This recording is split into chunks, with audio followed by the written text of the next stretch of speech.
Bagi teman-teman sekalian, selamat datang ke Flow Pilates English. Kali ini saya mau menyaringkan pengalaman pribadi. Setahun lalu saya bekerja di sebuah perusahaan, itu anak perusahaan dari sebuah perusahaan perusahaan besar yang sekarang saya kerja. Berkumpul kami suatu tempat, di tempat itu ada banyak orang dari berbagai bangsa dan negara. Ada orang Yunani, ada orang Jerman, ada orang Prancis, ada orang India, ada orang Indonesia juga, ada orang dari Estonia, dari Ukraina, dari Rusia, orang-orang dari berbagai bangsa. Duduklah kami suatu tempat, kami berdiskusi tentang dunia kehidupan. Di dalam filsafat, dunia kehidupan dikenal dengan Lebenswelt, atau life world. Kalau kamu membaca buku Edmund Husserl's Theory of Meaning dari G.N. Mohanty, itu Lebenswelt itu dia sebut sebagai bagian dari kehidupan yang tak direfleksikan. Itu disebut sebagai unreflective Lebenswelt. Itu unreflective Lebenswelt. Yang dia mencoba menjelaskan transcendental idealismenya Husserl, transcendental idealisme yang sejati itu sebetulnya dia harus memasukkan juga dunia kehidupan yang tak direfleksikan itu, dan tidak boleh melihat dia sebagai the irrational others. Tidak boleh melihat dia sebagai kelompok lain yang tak rasional. Kalau di dalam filsafat bahasa itu sebetulnya transisi dari bahasa ke speech act. Itu transisi dari bahasa ke tindakan bicara itu, tindakan berbicara. Um, jadi Lebenswelt uh, Lebenswelt di dalam Habermas, sosial ontologinya Habermas itu kan dua itu sistem dan Lebenswelt, life world itu. Menurut dia bahwa masyarakat itu di saat yang bersamaan dia sebagai sistem dan sebagai Lebenswelt.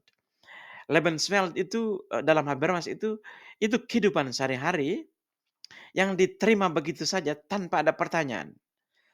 Kita begitu familiar terhadapnya dan tidak dipertanyakan. Dan dia itu menyiapkan latar belakang dari artikulasi pengetahuan yang kita sampaikan. Itu dunia kehidupan. Jadi menurut saya uh, pengalaman-pengalaman menarik dari dunia kehidupan mesti juga disampaikan. Karena saya sampaikan ini. Jadi duduklah kami berdiskusi.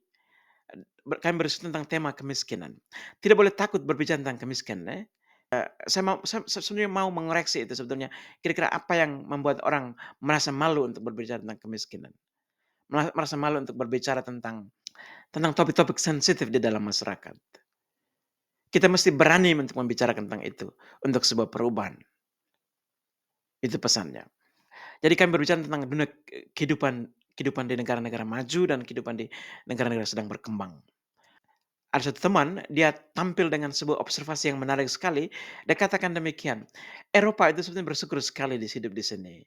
Eh, saya itu dari negara ini dan sangat sulit sekali kami orang berjuang setengah mati untuk menyiapkan sepiring nasi eh, dan sayur dan segelas air di atas meja, air bersih. Dengan ada tempat-tempat yang air bersihnya sangat sulit, ya, itu pasti diterima. Sementara di Eropa itu kita menemukan apa yang kita butuhkan di supermarket, di toko itu. Jadi kalau engkau suka makan pisang, bisa dapat pisang, mangga bisa dapat mangga, nanas dapat nanas. Sekalipun buah-buahan ini tidak native di wilayah ini. Jadi itu sebuah dunia, dua dunia yang menurut dia di sini orang terima itu begitu saja tanpa pertanyaan lanjut. Tidak ada. Dulu saya di Leroy itu filsuf Leroy yang cukup terkenal, Leo Claydon itu membicarakan tentang riwayat sepotong roti itu. Jadi riwayat tentang pisang dan nanas dan nasi merah yang didapat di supermarket di Eropa ini, itu hilang dari anak-anak muda modern. Jadi itu pengamatan yang bagus sekali. Untuk saya pengamatan yang bagus sekali. Jadi itu globalisasi dan global trade itu membawa keuntungan sosial yang sangat bagus, bahwa untuk bisa merasakan buah pisang kami tidak perlu pergi ke India kan misalnya. Tetapi, apa yang dialami di dunia kehidupan modern, seperti di Eropa, dunia maju, itu tidak dipertanyakan secara lanjut.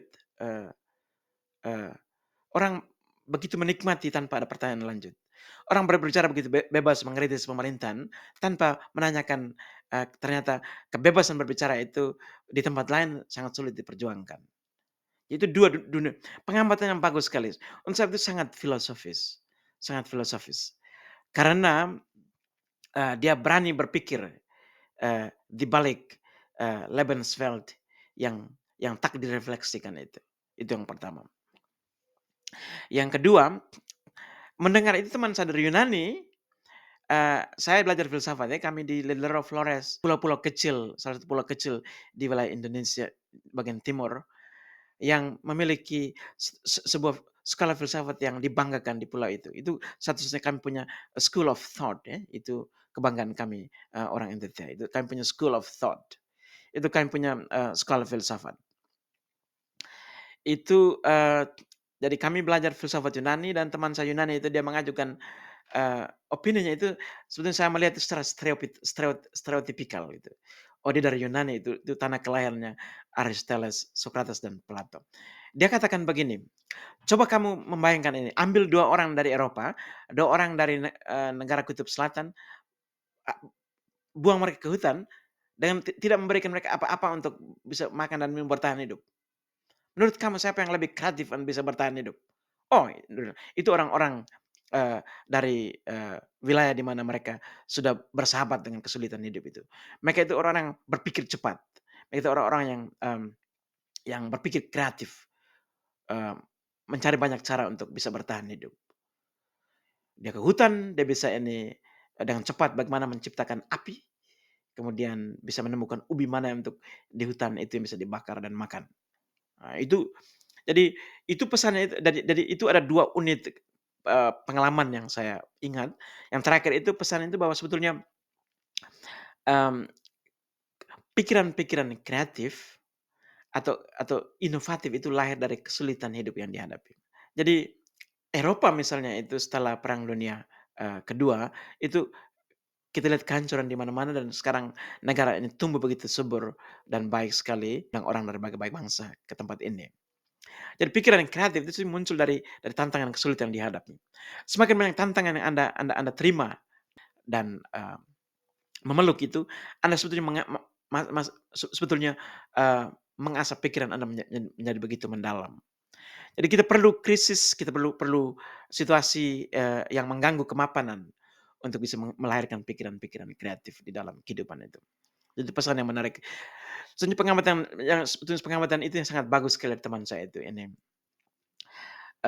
Yang dari dunia kehidupan yang dia alami. Dan itu menarik sekali karena saya belajar filsafat dan saya langsung, eee, m eee, menarik itu dengan refleksi life world itu, Lebenswelt.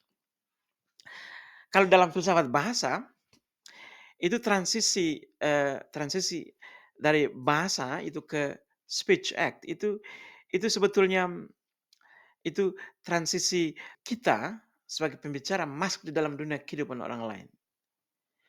Karena kita mengartikulasikan kata saya itu mengandaikan ada you atau ada engkau. Kalau kita mengartikan artikulasi kita atau we itu mengandaikan ada mereka atau they itu. Jadi itu sebetulnya Lebenswelt itu sebuah, eee, communicative environment. Itu environment itu Umwelt yang komunikatif juga. Jadi itu pesan yang, saya boleh sampaikan pada kesempatan ini dan saya akan terus menghasilkan video dengan, pikiran-pikiran, yang saya dengar dari lingkungan saya hidup dan saya bisa merefleksi dalam dunia filsafat. Saya juga akan memberikan, video-video dengan membicarakan topik-topik filsafat.